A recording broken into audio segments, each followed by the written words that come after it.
Hey, Pussy, new little video.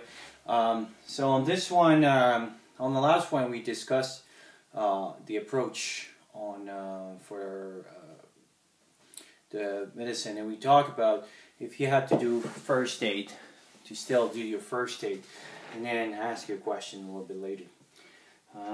And so on this one, I want to talk a little bit.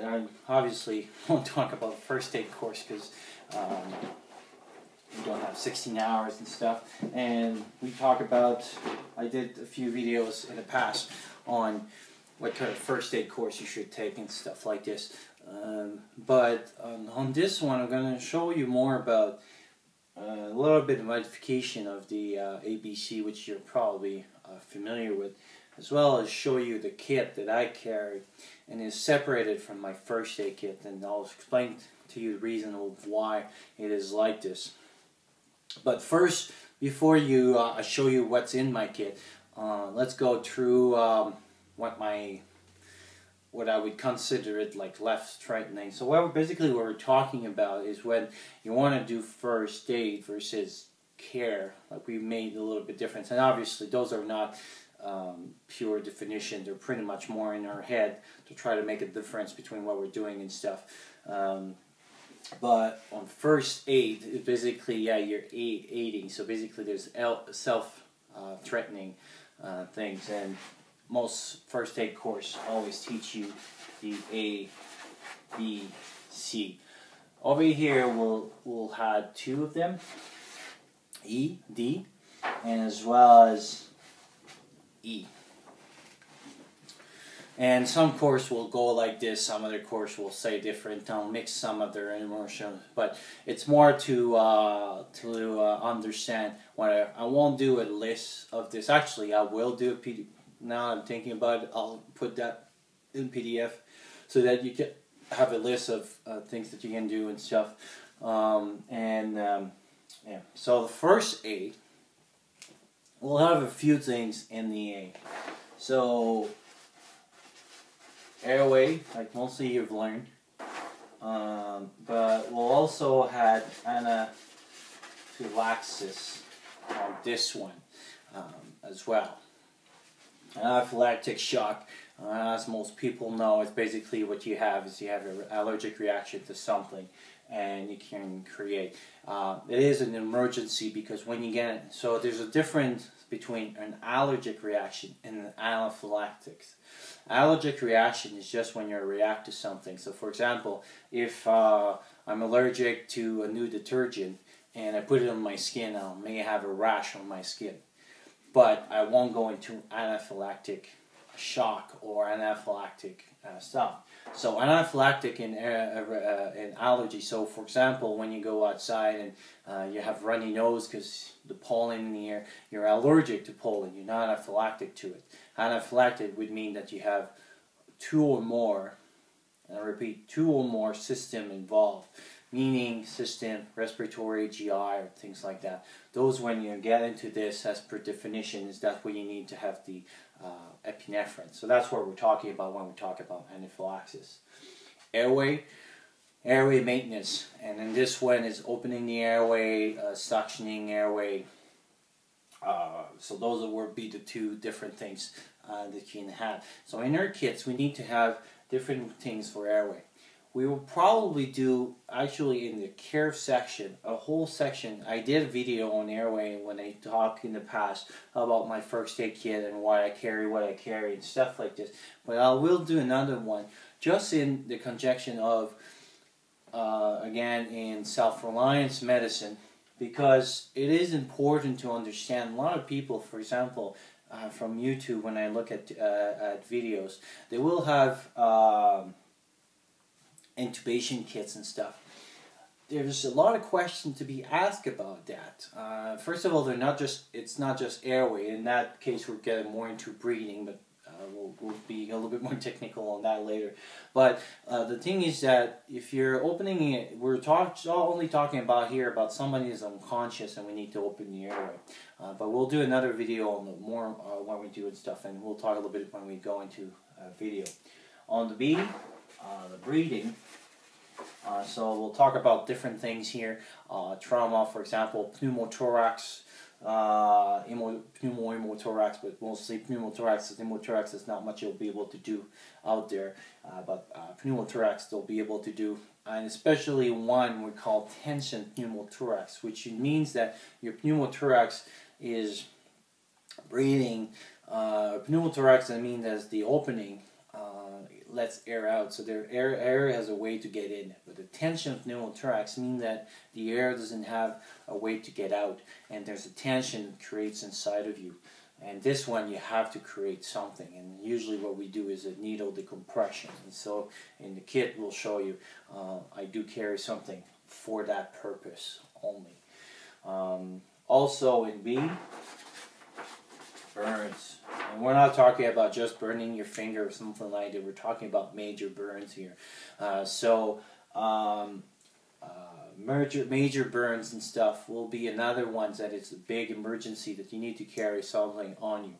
It's hard to know obviously in a kit, because it'll be like very large and everything, but more like if you're suspected, for example, if you're about to go, for example, let's say you would have a generator that has that you're about to put fuels or something into it, because like that's how your house is working out, and because you don't have electricity anymore or something like this. Well, another way that it's not just about your first aid kit, but also the prevention of the burn. So for example, at the site you could have like a kit. So for example, when we fly the helicopter, we were landing, there's always an extinguisher somewhere. And so there's a locker, and it's on lock just before we land. So that way, if something happens, then they would be able to take the extinguisher. Obviously, we're talking about a big, big thing, a big fire. But that kind of prevention can be part of your B. So if you know that you're about to do something that is susceptible to have burn, maybe have a burn kit or an extinguisher or something like this, or sand or something like this that you have around, that in case something happens, that way you'll be able, because to carry the real kit that you would need in your first aid kit, it would be too big, because most likely what you would need is something to stop the fire. So if there's still in full fire, that means a blanket or something like this, or an extinguisher. So that would be one of those kind of stuff. So breathing, burns. C, we're talking about CPR. And here let's say it's in C, but because we'll talk about major bleed as well. But circulation usually is where you talk about major bleed, but because of the B. So airway anaphylactic breathing, burns, bleeds, CPR. So it's circulation, usually that's where you start looking for bleeds and stuff like this. And obviously this is not like how to approach it, but the kind of stuff that you need to think when you're going to have your first aid kit. That first aid kit separately, that's the kind of stuff you want to have them in it. And again, we talk about burns.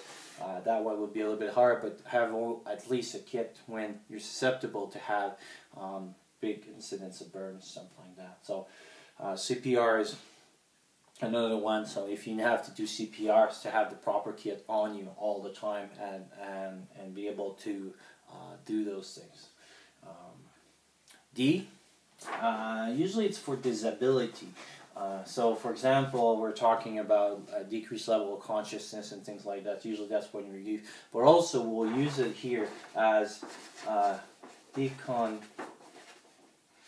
so decontamination. I don't want to write all the way up there. So basically, if you have someone that is full of pepper spray or something like this, you need to decon, so then you need to clean them out before you can do anything. And it becomes an emergency because those people, let's say they're outside, for whatever reason, you're caught somewhere and they got sprayed with pepper spray. If you bring that in your house, you just contaminated your whole house. All this will go in.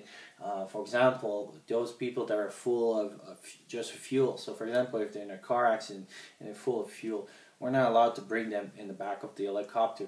And so they had to be decontaminated by water. So anything that they're not coming in the back, because then they become in danger for all the 4 people that are in the back of that chopper. So so that's another issue. So when you're talking about D, think about that, about the decontamination of what you're doing. So again, have a kit and something prepared so that you can start thinking about decontamination if you're expecting something like this. And we'll probably do something special on overdose, and in the overdose as well, we're talking about organophosphate and other product you may encounter, tear gas or pepper spray, those ones, and how we can use some products to decontaminate the contents of the so D for decontamination is BT, and E is for exposure, and mostly those ones is environmental. So that means hypothermia and hyperthermia. So, and those ones, this becomes like pretty much like the big stuff. You also in the airway, I just saw that now. I knew I was missing one. Is asthma, and so the three. So if we recapitulate it, the 3A is airway, anaphylactic, and asthma. The B would be breathing. So any breathing issues, and we talk about mostly trauma, so pneumothorax or tachypneas or COPD exacerbation or things like that. So having trouble breathing, obviously you'll have to do something with that. Burns, to have a kit and stuff. Bleeds, major bleed, usually goes to C, but it's just because of the bleed, it just sounds better to go there. C for the CPR, so basically do your stuff right away there if you have to do something about it. D is for disability, so if they're having strokes or if they're having a seizure or something like this, something that detects their neuro, you may have to do a little of an approach before that. So for example, the seizure, you'll have to let them do their thing, and then after that it would become like an airway issue and stuff. But mostly the D is here for decon, and basically don't forget that to clean them before you can bring them anywhere. And the exposure is for hypothermia and hyperthermia mostly. So carry something in your kit that you can have.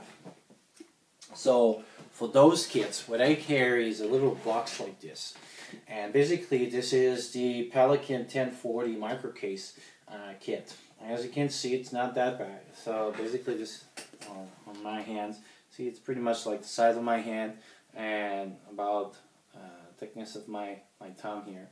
And inside this I carry everything. This is crush proof, waterproof, and it floats as well. And I think I did a video in the past where I put that in the stream and can show. And basically what I carry in this, pair of glove, bleeding and all that other stuff, and tourniquet, and this is the sweat in T.